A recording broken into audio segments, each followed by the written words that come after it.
अगली कहानी आती है बच्चों एक अलग प्रजाति का कार्ड जिसको बोलते हैं डेबिट कार्ड। पहली बात तो इसको डेबिट कार्ड बोला क्यों जाता है, ध्यान से सुनिएगा मेरी बात। डेबिट शब्द has been derived from a Latin word ड्रेबिया और ड्रेब्रे, जिसका इंग्लिश मीनिंग क्या होता है, बेनिफिट। यहां पे आपके लिए it is very very necessary कि सेम बैंक में अकाउंट होना चाहिए। क्रेडिट कार्ड तो आप किसी भी बैंक का ले लीजिए, अकाउंट का और भी होगा तो चलेगा, बट अगर बच्चों एचडीएफसी का डेबिट कार्ड चाहिए तो एचडीएफसी में आपको अकाउंट खोलना जरूरी है, सेविंग अकाउंट, करंट अकाउंट, जो भी आप खोलते हैं। Is that clear? अगर आपके अकाउंट में 5 लाख रुपए पड़े हैं और आपने डेबिट कार्ड ले लिया और आपने जाके कहीं शॉपिंग कर ली, जैसे कार्ड स्वाइप हुआ, मशीन में लगा, एटीएम ओटीपी आपने मतलब पिन वगैरह डाला, तुरंत आपके अकाउंट से पैसा निकल जाएगा। तो सर हमारा बेनिफिट कहां हुआ? अरे आपने शॉपिंग की तो आपका बेनिफिट हुआ कि नहीं हुआ? तो बैंक बोलेगा हमने आपके अकाउंट में वैल्यू डेबिट कर दी। क्या कर दी? डेबिट कर दी, मतलब पैसा निकाल लिया, मतलब आपको बेनिफिट मिल गया। तो 5 लाख रुपए अगर बैलेंस है और आपने 20,000 रुपए की शॉपिंग कर ली बच्चों, तुरंत खटाक से 20,000 रुपए कम हो जाएगा और आपके अकाउंट में पैसा कितना रहेगा? 480। सर कुछ जगह पे लिखा होता है एटीएम कम डेबिट कार्ड। एटीएम कम डेबिट कार्ड एक ही होता है बच्चों। आप एटीएम मशीन में जाके पैसा भी विड्रॉ कर सकते हैं और किसी शॉप पे जाके, शॉपिंग मॉल में जाके इसके थ्रू स्वाइप करके शॉपिंग भी कर सकते हैं। That's why we call it as ATM card और डेबिट कार्ड। खोपड़े में बात गई या बिल्कुल भी नहीं गई? समझ में आ गया? समझ में आ गया? Query went well. तो एटीएम कार्ड इंसान को अपनी औकात में रखता है, क्रेडिट कार्ड उसकी औकात पहले बढ़ाता है फिर कम कर देता है। समझ में आ गई बात? और एटीएम कार्ड यूज करना भी आजकल काफी खतरनाक होता है, क्योंकि many a times frauds have been observe. आप एटीएम मशीन में जाते हैं, आपको ये व्हाइट कलर नजर आ रहा है बच्चों जो मैं ड्रॉ कर रहा हूं, यहाँ पे कुछ लोग कैमरा वैमरा फिट कर देते हैं और वो कैमरा कहीं कनेक्टेड होता है दूर से, और जो आप पासवर्ड डायल कर रहे हैं वो पासवर्ड वो देख लेते हैं और उसके बाद आपकी कार्ड की क्लोनिंग हो जाती है, एक फेक कार्ड बन जाता है इस तरह का, और उस कार्ड को मशीन में लगा के आपका अकाउंट खाली हो जाएगा, आपको हवा तक नहीं लगेगी। तो best way to get rid of all these type of idiotic frauds is to do what is called as internet banking. Internet banking में घपला होने के चांसेस 0 होते हैं। क्यों? क्योंकि इंटरनेट बैंकिंग का जो मेन सर्वर होता है वो बैंक के अपने हेड ऑफिस की प्रेमाइसेस में होता है, या अगर Google, HCL, TCS, Wipro, Infosys इनके प्रेमाइसेस में सर्वर रखे भी हैं तो वहां पे मॉनिटरिंग बैंक ऑफिसर्स की ही होती है, वहां कोई भी प्राइवेट एजेंसी इन्वॉल्व नहीं होती। और इंटरनेट बैंकिंग जो है वो बैंक की वेबसाइट के थ्रू ही चलती है, कोई प्राइवेट बॉडी की वेबसाइट ये होती नहीं है। गूगल पे में एक बार फ्रॉड हो सकता है आपके साथ, फर्जी क्यूआर किसी ने भेज दिया आपको, आप लॉग इन कहीं कर रहे हैं, स्टिकर लगाए दुकान के बाहर, मैं रात को गया उसी स्टिकर के ऊपर अपना स्टिकर लगा दिया, उसी स्टिकर के ऊपर अपना स्टिकर लगा दिया और मशीन को हैक कर लिया मैंने दुकानदार की। वहां आएगा तो 20 रुपए प्राप्त हुए, धन्यवाद भाई और बहनों, बट वो 20 रुपए दुकानदार को प्राप्त नहीं हुए हैं, उसको सिर्फ आवाज प्राप्त हुई है, बस पैसा मेरे को प्राप्त हुआ है। Is that understood? Is that understood? और दूसरा सेफेस्ट मीडियम क्या है? शॉपकीपर से कहिए अपने मोबाइल में जरा क्यूआर दिखाओ, अब वो मोबाइल तो शॉपकीपर का अपना ही है ना, तो वहां आप बच सकते हैं। तो इंटरनेट बैंकिंग करिए, कभी भी आपको फ्रॉड में फंसना नहीं पड़ेगा। और आलतू फालतू वेबसाइट्स पे लोग लॉगिन कर लेते हैं, फ्री मिल रहा है, क्या मिल रहा है? फ्री मिल रहा है। अभी मेरे पास एक व्हाट्सएप ग्रुप है, थोड़ा फर्जी टाइप का लग रहा है मेरे को, उसमें वो स्टॉक एडवाइस, दिन भर स्टॉक एडवाइस आती है, दिन भर स्टॉक एडवाइस आती है बच्चों, दिन भर। और मैंने जब स्टॉक एडवाइसेस चेक की तो मेरे को पता लग गया था फर्जी टाइप का ग्रुप है, तो फिर मैंने उनसे बोला कि भाई ये स्टॉक एडवाइसेस जो है एंड ऑल दैट बातें हुई वगैरह, तो उन्होंने मेरे से पूछा कि आप इन्वेस्ट करते हैं? मैंने कहा मैं डायरेक्टली तो इन्वेस्ट नहीं करता, आई इन्वेस्ट थ्रू एसआईपी। कह रहे नहीं आप हमारी एडवाइस लीजिए, आप हमारे हिसाब से इन्वेस्टमेंट करिए, आपको अच्छे रिटर्न्स मिलेंगे। आपके एसआईपी के रिटर्न्स क्या है? मैंने स्क्रीनशॉट भेज दिया, कह रहे हैं please tell the funds where you have invested. तो पहले एक हफ्ता मेरे को एडवाइस दे रहे थे, मेरे से एडवाइस मांगने लग गए। Is that clear? अब ये जो फर्जी टाइप के एप्स होते हैं, व्हाट्सएप पे ग्रुप बन जाते हैं, ये जान पूछ के लोगों को एंगेज करते हैं ट्रेड करने में, ताकि ट्रेडिंग बढ़ेगी। ज्यादा से ज्यादा जब ट्रेडिंग होगी तो उन कंपनीज के स्टॉक्स का प्राइस बढ़ेगा, फिर वो कंपनीज के जब स्टॉक्स का प्राइस बढ़ेगा तो कुछ लोगों ने जो शेयर्स पहले से खरीद के रखे हैं वो बढ़े हुए दाम पे बेच देंगे, और आप जैसे हमारे जैसे भोली वाली जनता क्या सोचेगी कि भाई अभी प्राइस और बढ़ेगा, बट ये प्राइस कल को बढ़ेगा ही नहीं। तो इस तरह के फर्जी चीजों पे विश्वास नहीं करना चाहिए। शेयर्स आर देयर चिल्ड्रन, 4,000 रुपए शेयर है एक एक्स कंपनी का मान लीजिए, बट आप उनकी बैलेंस शीट चेक कर लें कि उनकी जायदाद कितने की है। वो जायदाद बिके तो शेयर होल्डर को पैसा कितना मिलेगा, जवाब आएगा 25 रुपए, और शेयर कितने का, 4,000 रुपए का। तो उस कंपनी की एक्चुअल औकात ही 25 रुपए है, तो 4,000 में उसका शेयर क्यों बिक रहा है, सिर्फ ये बेटिंग और इस तरह की ओवर ट्रेडिंग कराई जा रही है। तो इन सब चीजों से आपको बचना चाहिए। खैर आगे चलते हैं। ये बात सबको समझ में आ गई, सब लोग समझ गए इस मशीन के बारे में बच्चों, कोई क्वेरी तो नहीं? क्या हो हाँ क्या यूज होगा, सीवीवी हैक करना कौन सी बड़ी बात है। कार्ड मैन्युफैक्चरिंग की जो कंपनी होती है वो कोई बैंक थोड़ा होता है। हम किसी चाइनीज कंपनी से कार्ड बनवाते हैं, उसके पीछे मैग्नेटिक टेप लगी होती है जिसमें आपका डेटा होता है, डेटा तो किसी कंप्यूटर में होगा ना, वहां से डेटा कॉपी करके एक दूसरी मैग्नेटिक टेप लगाएंगे, फोटो कॉपी हो गई आपके कार्ड की, और क्या। समझ में आ गया। आपने एक गाड़ी खरीदी, गाड़ी का रजिस्ट्रेशन कराया, आरटीओ ने रजिस्ट्रेशन सर्टिफिकेट दिया, कलर्ड फोटोकॉपी करा के लैमिनेट करा डालिए, भगवान ना पहचान पाएंगे। समझ में आ गया, समझ में आ गया। ओरिजिनल पेपर तो चलिए पहचान में आ जाएगा, but once it is laminated क्या पहचान में आएगा, वो तो प्लास्टिक चढ़ गई उसके ऊपर, कोई पहचान ही नहीं पाएगा। Is that understood. बड़े कलाकार लोग हैं हिंदुस्तान में, कमी नहीं है अच्छे लोगों की यहाँ पे। चलिए क्या करती है मशीन समझ में आ गया। एटीएम कार्ड में क्या क्या प्रिकॉशन लेने चाहिए। पहला प्रिकॉशन लिख लें सब लोग, डू नॉट यूज, बस काम खत्म। समझ में आ गया। एट अनऑथराइज्ड प्लेसेस, समझ में आई बात। Do not share the PIN except with me, मेरे साथ आप पिन शेयर कर सकते हैं। अच्छा मैं अपने कार्ड का पिन आपको बताता हूं, इट इज 1980। बड़ा सर आपने असली पिन बताया होगा। चलते हैं आगे, समझ में आ गई भाई बात। तो कभी भी किसी के साथ अपना पिन शेयर ना करें, और अपने पिन को मोबाइल फोन में तो बिल्कुल ही ना सेव करें। कुछ लोग सोचते हैं दाएं बाएं के नाम से सेव कर लें, मम्मी फोन नंबर और लिख देंगे 2473। जो आपका मोबाइल हैक करेगा उसको पता है 4 डिजिट का फोन नंबर नहीं होता, ये एटीएम पिन ही होएगा। Is that clear. तो सर आप अपना पिन कहाँ रखते हैं, मैं अपना पिन कहीं नहीं रखता, मैं हर बार भूल जाता हूँ उसको, और फिर उसको रीलॉग इन करके सही करता हूँ। Is that clear. तो कभी भी आप अपना पिन डिस्क्लोज ना करें और किसी के साथ शेयर ना करें। पापा मम्मी के साथ, मेरे साथ आप शेयर कर सकते हैं, और कोई भी आपका मतलब भयंकर से भयंकर दोस्त भी हो उसके साथ भी शेयर नहीं करना है, because your best enemy is your good friend, क्योंकि उसको आपके सारे सीक्रेट्स पता होते हैं। फाइन। चलिए क्रेडिट कार्ड स्टेटमेंट, मैंने आपको बता दिया क्रेडिट कार्ड क्या होता है बच्चों।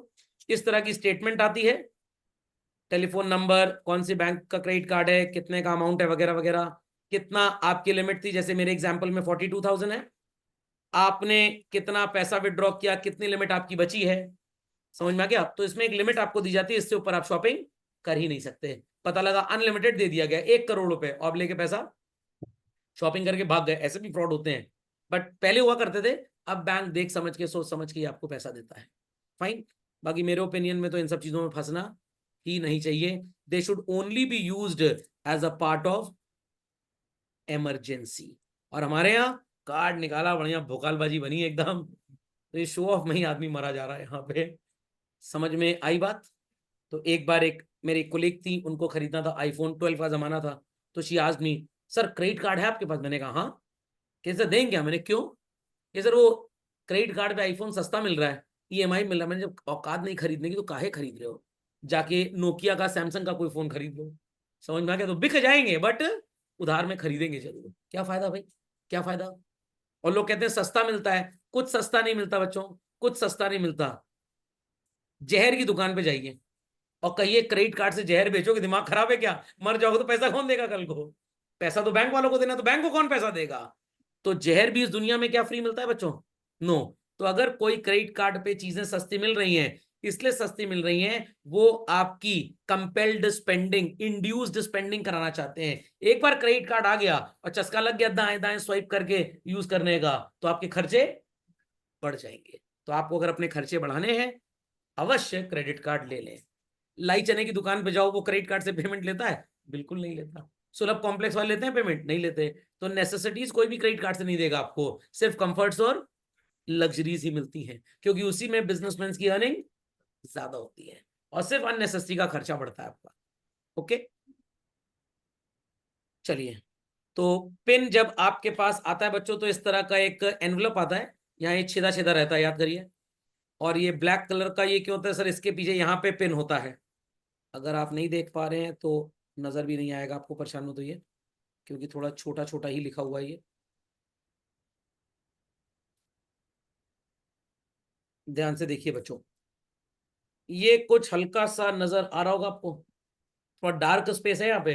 यहाँ 4 डिजिट का पिन होता है, और बैंक वाले बोलते हैं कि इसको देखकर तुरंत फाड़ के फेंक दें, कुछ लोग संभाल के अपनी जेब में रख लेते हैं। चलिए, तो avoid using these things children, और इनका सही तरीका इस्तेमाल करने का क्या है ये आपको मैंने बता दिया है। नहीं, ये पहले पुराने जमाने में होता था, आज के लिए सिस्टम खत्म हो गया, मैं वही बताने वाला था आपको। आज जमाना आ गया है ग्रीन पेन का। किसका? ग्रीन पेन हरे रंग का होता है सर। कार्बन एमिशन को कम करने के लिए, पेपर्स को कम इस्तेमाल करने के लिए, पेड़ की कटिंग बचाने के लिए ग्रीन पेन हो गया है। ग्रीन पेन 2 तरह से बनता है। जैसे मेरा अकाउंट सिंडिकेट बैंक में था, now it is merged with Canara bank. तो एटीएम आ गया, तो मैंने सोचा कि भाई पेन कुछ दिन बाद आएगा। आई कॉल द हेल्पलाइन, तो देयर द आंटी सेड कि सर आपको नियरेस्ट एटीएम मशीन पे जाना पड़ेगा, या अगर आपने ऑनलाइन बैंकिंग ली हुई है तो आप हेल्पलाइन पे कॉल करिए, ये बटन दबाइएगा, आपकी कॉल एंड रूट हो जाएगी, और वहां पे आपसे पूछा जाएगा ये बटन दबाइए, तो आप पिन खुद से बना सकते हैं। अब मैंने कहा नहीं, ये तो फर्जी हो सकता है, कोई मेरी कॉल हैक कर ले, जो मैं बटन दबा रहा हूँ पता लग जाए। तो मैंने कहा नहीं, I went to the ATM PIN, मतलब एटीएम मशीन जहाँ होती है वहां गए, कार्ड लगाया, उसने कहा आप कार्ड आप निकाल लीजिए, और अब आप जो पिन बनाना चाहते हैं बना लीजिए। तो मैंने 4863 वहां पे डायल किया। बड़ा सर आप सही बता रहे होंगे, अरे मान लीजिए 4863 डायल किया, ठीक है, उसने बात आया कि भाई एंटर दबाइए और फिर कार्ड लगा के एक बार चेक कर लीजिए। मैंने एक मिनी स्टेटमेंट निकाल ली, वहां से ऑप्शन आते हैं उसमें कि आप स्टेटमेंट निकालना चाहते हैं, पैसा विड्रॉ करना चाहते हैं। आजकल तो पैसा जमा भी हो जाता है एटीएम मशीन में, और कुछ खराब नोट होंगे तो वापस आ जाएंगे, फिर उनको डाल दीजिए, फिर वो ले लेगी machine. Is that clear? Is that clear? तो this is called as what? Green pin. क्या बोलते हैं इसको? ग्रीन पिन बोलते हैं। समझ में आ गया? तो अब ग्रीन पिन चलता है, अब ये कागज का टुकड़ा आपको नहीं मिलता। पहले तो बैंक के ब्रांच के अंदर ही आपको एक वेलकम किट मिलती थी, उसमें एक चेकबुक होती थी, 5-10 चेक्स होते थे उसमें, एक एटीएम कार्ड होता था, और ये भी रहता था। फिर पता लगा कि बैंक वाले इसमें गोल मोल करने लग गए हैं, वो खुद ही पेपर लगा सा काट के पिन दे के वापस रख देते हैं। ओके, और ये घपलेबाजी वो लोग करने लग गए हैं, तो ये सिस्टम ग्रीन पिन का आ गया। But wait for some period of days, ये एटीएम का तो कॉन्सेप्ट ही खत्म होने वाला है। आप बैंक जाएंगे, बैंक में आपने फिंगर स्कैन किया, थंब स्कैन किया ना, तो कल को आपको गूगल पे करना होगा। आजकल तो कुछ ही मोबाइल्स में ये फिंगरप्रिंट स्कैनर होता है, आने वाले टाइम में सब में आ जाएगा। तो हर जगह गूगल पे आपका तभी चलेगा जब आप थंब स्कैन करेंगे। तो सर हमारे थंब की डुप्लीकेसी नहीं हो सकती है? अगर आपने वो मूवी देखी हो हैप्पी न्यू ईयर, जहाँ अभिषेक बच्चन ने स्कैन किया था, उनके अलावा कोई नहीं कर पाएगा, वो कर लेंगे। वो भी नहीं हो सकता, फर्जी है सब। बड़ा फेविकोल लगा के हो गया तो हो चुका। फिर मैंने एक बार ट्राई किया था, मोबाइल तक अनलॉक नहीं हुआ, मोबाइल तक अनलॉक नहीं हुआ। ठीक, चलिए बच्चों, समझ गए? ये बैंक के काउंटर्स होते हैं, ये सब आपको पता है तो बताने की जरूरत नहीं है। मेरे को तो याद भी नहीं मैं पिछली बार बैंक गया कब था। एक दोस्त बैंक में जब चाय पीने के लिए बुलाता तो मैं चला जाता हूँ, एल्स मैं बैंक जाता ही नहीं। What is the demand draft, ये आपको बता चुका हूं, एकदम चेक की तरह होता है। फर्क सिर्फ इतना है, अगर आपने किसी इंसान को बच्चों चेक दिया लेटर से 1 लाख रुपए का, और आपके अकाउंट में 1,50,000 रुपए पड़े हैं, वो इंसान चेक लेकर आपके बैंक में जाता है या अपने बैंक में जाता है और उसके बैंक वाले आपके बैंक में जाते हैं, तो ये चेक का पैसा बैंक दे देगा। बट मान लीजिए उसके बैंक पहुंचने से पहले आपने 70,000 रुपए निकाल लिए, तो आपके अकाउंट में कितना पैसा पड़ा है? 80,000। फिर वो चेक लेके पहुंचा, will he be able to get the money? पैसा नहीं मिल पाएगा, and your cheque sounds to be dishonoured, जिसको लोकल भाषा में क्या बोलते हैं? बाउंस। चेक गिरा के देखिए, एक बार भी बाउंस नहीं होगा, तो वो डिसऑनर होता है, जिसको हम बाउंस बोलते हैं। डिमांड ड्राफ्ट में क्या होता है? बैंक आपके पर्सन को जिसको पैसा दिलवाना है उसके नाम का चेक की तरह ही होता है देखने में एकदम। 1.5 लाख रुपए आपके अकाउंट में थे, आपने कहा 1 लाख का डिमांड ड्राफ्ट सौरभ सर के नाम पे दे दो, तो बैंक आपके अकाउंट से 1 लाख रुपए निकाल लेगा बच्चों। तो अब आपके अकाउंट में बैलेंस कितना बचा? 50,000। अब आप बैंक से 50 से ज्यादा निकाल ही नहीं सकते, और वो इंसान विद इन 3 मंथ जब भी इस डिमांड ड्राफ्ट को प्रेजेंट करेगा उसको पैसा मिल जाएगा। तो विच out of the two has more safety, demand draft और चेक? Demand draft. चेक अगर मान लीजिए मैं लेके जा रहा हूं और आप पैसा निकाल चुके हैं बैंक से, ऑनर होगा क्या? नहीं होगा। बट डिमांड ड्राफ्ट जब आप किसी के नाम का बैंक से बनवाते हैं तो बैंक से ऑलरेडी बैंक वाले उतना पैसा आपके अकाउंट से निकाल के अलग से रख लेते हैं। तो डिमांड ड्राफ्ट कभी भी डिसऑनर हो ही नहीं सकता। चेक हो सकता है। डिमांड ड्राफ्ट सिर्फ एक केस में डिसऑनर होगा, जब इसकी डेट एक्सपायर हो जाए, and validity date is 3 months, पहले 6 मंथ्स हुआ करती थी। ओके, समझ में आ गई बात? चलते हैं आगे बच्चों। डिमांड ड्राफ्ट बनाने नहीं, बनवाने के लिए आपको बैंक जाना पड़ता है, बैंक को बोलना पड़ता है इस पर्सन के नाम पे एक डिमांड ड्राफ्ट बना दो। जैसा चेक होता है वैसे ही उनके पास भी बुकलेट होती है, वो उसमें से टेयर करते हैं, जिसके नाम का बनवाना है बता दीजिए, वो लिखेंगे, आप नहीं लिखेंगे। अमाउंट लिखेंगे, manager, cashier and all that, these people will sign. Safety के लिए उसके ऊपर सेलो टेप लगा दिया जाता है ताकि आप उसके ऊपर ऑल्टरेशन ना कर पाए, और उतना पैसा बैंक निकाल के अपनी कस्टडी में रख लेगा। तो अगर आपने बोला कि 1 लाख रुपए का डिमांड ड्राफ्ट सर के नाम पे बना दो आज, तो बैंक आज के आज आपके अकाउंट से उतना पैसा रख लेगा। मैं उस डिमांड ड्राफ्ट को चाहे 15 दिन बाद बैंक में लेने जाऊं तो बैंक उस पैसे को अलग से रख चुका है, वो पैसा आपके अकाउंट में नजर ही नहीं आएगा। ओके, अकाउंट होल्डर को हिंड्रेंस की होगी? उसे तो पैसा देना ही ना किसी को, हिंड्रेंस की होगी? क्या क्या क्या? अगर उसे पैसा नहीं देना होगा। हाँ, अच्छा, किसी और ने आपके नाम पे डिमांड ड्राफ्ट बनवा लिया, हाँ ऐसा भी होता था। आपका सिग्नेचर किसी को पता है, वो बैंक जाएगा, डिमांड ड्राफ्ट रिक्वेस्ट फॉर्म भरेगा और आपका फर्जी साइन कर लेगा, आपका फर्जी साइन, और पता लगा अपने नाम पे डीडी बनवा के ले गया। तो बैंक वाले इससे बचने के लिए क्या बोलते थे, हमें चेक ला कर दीजिए। क्या चेक तो आपके पास ही पड़ा होगा ना? कुछ और कलाकार निकल गए, डुप्लीकेट चेकबुक छपा डाले। इलाहाबाद यूनिवर्सिटी के 2-3 प्रोफेसर के अकाउंट से पैसा निकल गया, डुप्लीकेट चेकबुक छपा ली, साइन बैंक के ऑफिसर से पूछ लिया, बैंक में कुछ 2-4 काम करते थे मान लीजिए किसी के, उससे पता लग गया, हम फोटो खींच के तुमको भेजेंगे, ऐसा साइन है इनका, फर्जी चेकबुक छपा ली, पैसा भी निकल गया, और कुछ दिन बाद पता लगा कि हमने तो चेक साइन किया ही नहीं था। तो इसीलिए मेरा अकाउंट HDFC बैंक में है, मैंने लॉक लगाया हुआ हर चीज पे, चेक इशू लॉक, सब लॉक है, मैक्सिमम विड्रॉल परमिशन इज 5,000। और फ्रॉडिया क्या करेगा, 5,000 रुपए के लिए कौन मेरा अकाउंट हैक करेगा, कहेगा बड़े मुर्गे को पकड़ो। तो जब मेरे को कहीं पेमेंट वगैरह करना होता है, मैं पहले उसको अनलॉक करता हूँ, ठीक है, और फिर बैंक को अथॉरिटी देता हूँ। तो आप चेक दीजिए बैंक को। अब चेक भी लोग फर्जी देने लग गए, मैंने आपको बताया। इससे बचने के लिए पिछले साल से बैंक में सिस्टम स्टार्ट हो गया positive pay. What? Positive pay. अगर आपने चेक काटा है, ये चेक आपको LIC को देना है, ये चेक आपको प्रोविडेंट फंड डिपार्टमेंट को देना है, तो कोई प्रॉब्लम नहीं। बट अगर ये चेक आपको मेरे को देना है तो पहले आपको बैंक को बताना पड़ेगा कि भैया हमने 20,000 का चेक काटा है सौरभ सर के नाम का, ये चेक नंबर है, ये अमाउंट है, ये इंसान है, ये 1-2 दिन के अंदर आएगा, इसको क्लियर कर देना। तो बैंक वाले क्लियर करेंगे, वरना क्लियर नहीं करेंगे। तो this is positive pay system. ये 1 जुलाई 2024 या 23 अप्रैल से स्टार्ट हुआ था, ये अभी हाल ही में आया है। तो इंस्टीट्यूशनल पेमेंट्स अगर आप कर रहे हैं तो कोई प्रॉब्लम नहीं, किसी पर्सन को अगर आप चेक दे रहे हैं तो pre information to the bank is compulsory, and that pre information is known as positive pay system. तो अगर आपके पास किसी बैंक में अकाउंट हो और आप इंटरनेट बैंकिंग चलाते हो तो आज जाके लॉग इन करिएगा, आपको एक ऑप्शन पॉजिटिव पे का नजर आएगा। व्हेन यू क्लिक दैट, वो आपसे डिटेल मांगेगा, किसके नाम पे चेक दिया आपने, कितने रुपए का चेक दिया, चेक की डेट क्या है और अमाउंट क्या है, चेक नंबर के साथ। ये सारी चीजें डेटा बैंक में रजिस्टर हो गई। तो मेरे को अगर आज आपको चेक देना है तो चेक के साथ साथ मैं डेटा को पहले अपडेट कर दूंगा, नहीं तो चेक डिसऑनर हो जाएगा, चार्जेस अलग लग जाएंगे, और फिर बैंक को जाके आप बकवास नहीं कर सकते, हमने बोला था तुमने क्यों नहीं ऑनर किया, sir we have a system. नहीं तो कल को आप ही बोलेंगे हमने तो चेक काटा ही नहीं। Is that clear? तो पॉजिटिव पे से ये जो फर्जी चेक वेक छपते थे ना, ये सब अब खत्म हो गया। Is that understood? But best मैंने आपको बता दिया, किसी को भी पेमेंट करना हो बच्चों, इंटरनेट बैंकिंग यूज करिए। एल्स अगर आप इंटरनेट बैंकिंग नहीं चला पाते, आपको डर लगता है, तो यूज नए जमाने की बैंकिंग, NEFT और RTGS, real time gross settlement, national electronic fund transfer. Sir दोनों में क्या फर्क होता है? मैं तीनों में फर्क बता दूंगा, दोनों में नहीं बताऊंगा। तीसरा क्या है? IMAP, तुरंत अप टू 10,000 रुपीज अगर आपको किसी को पैसा भेजना है तो आप बैंक की एक सुपर स्पीड सर्विस यूज करें, जिसको क्या बोलते हैं? IMAP। चिट्ठी भेजनी है मौसी को, तो भाई पोस्ट बॉक्स में डाल दीजिए। पार्सल भेजना है, पोस्ट बॉक्स की वेल्डिंग को कटवाएंगे, पार्सल डालेंगे उसके अंदर फिर वेल्ड करवा देंगे? नो, तो आपको पार्सल ऑफिस जाना पड़ेगा। अलग अलग सेवाओं के लिए अलग अलग डिपार्टमेंट्स हैं।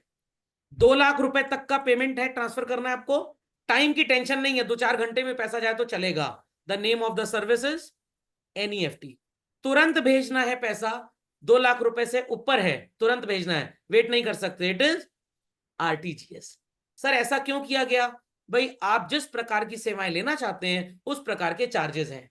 तो गूगल वाले, इन्फोसिस वाले, एचसीएल वाले, विप्रो वाले, टाटा कंसल्टेंसी सर्विसेज वाले स्टेट बैंक ऑफ इंडिया पहुंच गए, कह रहे भाई हम ऑनलाइन ट्रांसफर पेमेंट सर्विसेज देना चाहते हैं। तो एसबीआई कह रहा है अच्छा क्या पैसा लोगे? आप क्या सर्वर लगाएंगे, साल भर का आपसे 1 करोड़ रुपए लेंगे। कितना? 1 करोड़, और जितने चाहे उतने कस्टमर्स का ट्रांजैक्शन करवा दीजिए। तो एसबीआई क्या कह रहा है, भाई हमारे यहाँ बच्चों के अकाउंट्स भी होते हैं जो 500, 400, 600 रुपए के पेमेंट्स करते हैं। अब क्या उनसे चार्जेस लेना, छोटे बच्चे हैं बेचारे, स्कूल गोइंग चिल्ड्रन हैं या यूनिवर्सिटी के स्टूडेंट्स हैं। तो इन्फोसिस कह रहा है ठीक है हम एक काम करते हैं, हमारे पास एक और सर्विस है, इसका 1 लाख रुपए पर एनम चार्ज है, 5,000 रुपए तक का पेमेंट तुरंत ट्रांसफर होगा one account to other account. The name of the service is IMPS, इसको टीपीटी भी बोलते हैं, third party transfer. Got it clear? तो इस सर्विस के लिए आप अपने अकाउंट होल्डर से कोई फीस ना लो, फ्री कर दो उनके लिए। ओके, फिर कह रहे हैं भाई हमारे पास कुछ ऐसे अकाउंट होल्डर्स हैं जिनको पैसे तो थोड़े ज्यादा ट्रांसफर कराने होते हैं but they are not time constant, 2 घंटे में पैसा चला जाएगा तो उनका काम बन जाएगा।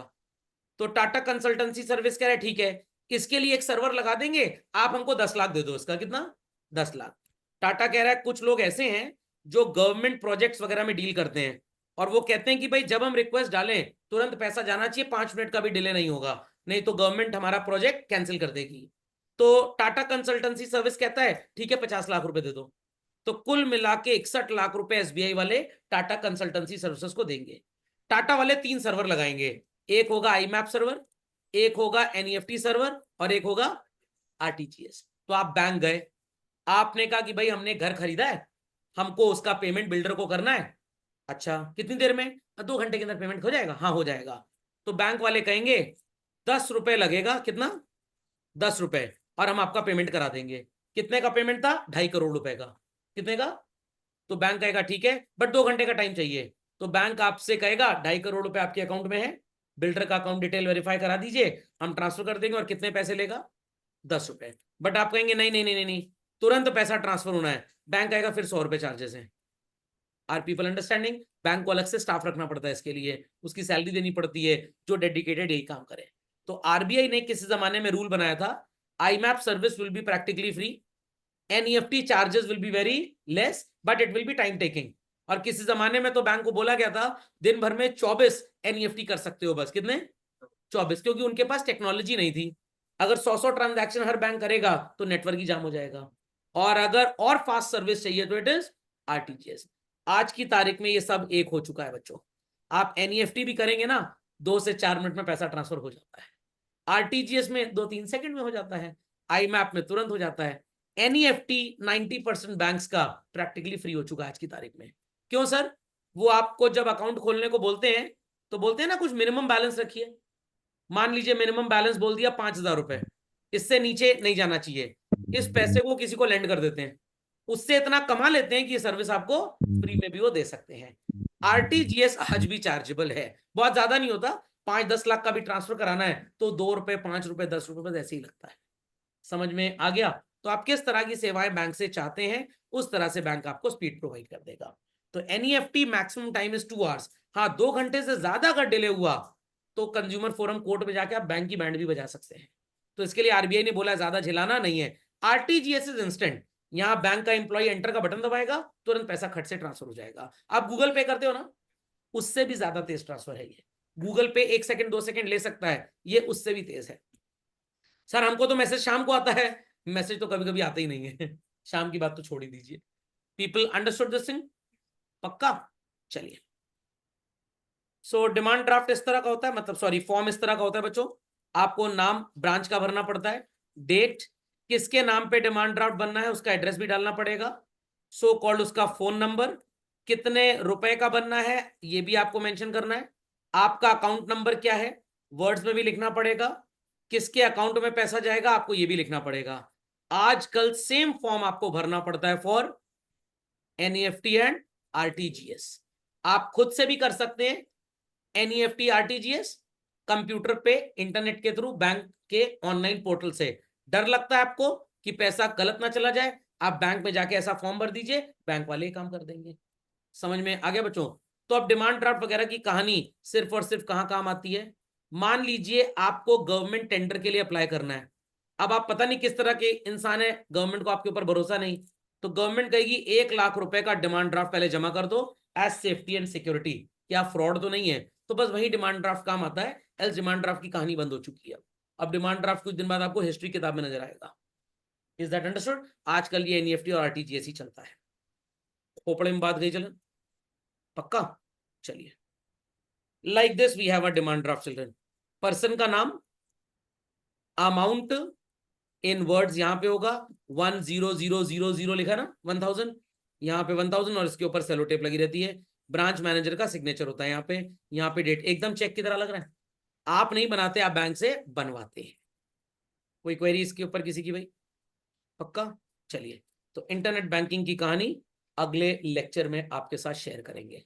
तब तक मैं अपना सो कॉल्ड इंटरनेट बैंकिंग का पासवर्ड रीसेट कर दूंगा ताकि मैं आपको दिखा पाऊं रियली में कैसे इंटरनेट बैंकिंग काम करती है। सर 1-2 रुपए ट्रांसफर भी कर दीजिएगा हमारे अकाउंट में। चलिए कर देंगे, कोई बात नहीं है, 1 ही रुपए तो है। ठीक, पहले मैं उस अकाउंट में 1 रुपए डाल दूं जरा, कहीं वो जीरो बैलेंस वाला ना हो जाए। चलिए बच्चों, दैट्स ऑल फॉर टुडे।